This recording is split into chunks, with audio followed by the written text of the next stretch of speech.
The U.S. Department of Agriculture estimates that nearly 55 million Americans live in low-income areas with poor access to healthy food. During the pandemic, Brad Forby, who had spent most of his life living on the West Coast, saw an opportunity to bring the freshest produce to southeast Kansas. Our produce is very fresh. It's hyper organic. No chemicals are touching this. So this is as good as you can get. And what you start finding is people enjoy eating fresh, healthy food. It's not just Pittsburgh, it's Kansas City, it's all the surrounding area. They're all grown in a parallel fashion. It's clean, it's very efficient. Leafy Greens Farms uses vertical growing towers and an irrigation system in order to grow fresh produce like arugula, lettuce, and mustard greens all year long.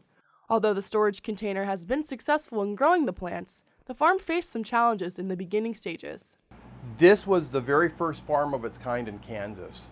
So trying to convince people that would work was very difficult, especially during a pandemic. Once we got the farm, we got it running and got things growing on the walls, as we call it. People started understanding that, wow, they can grow things all year long. The farm is currently working with local restaurants, food pantries, and veterans organizations. They are also working with Pittsburgh High School, where they hope to bring a farm to the school where students can learn the techniques of vertical hydroponics in order to begin growing their own food for their cafeteria. Leafy Greens Farms is excited to teach their growing methods to anyone who is interested. Visit the farms, look around, and if you're ever interested, if you have an organization or a group that you'd like us to come out and speak to, or maybe visit the farm as a group, we'll arrange a tour.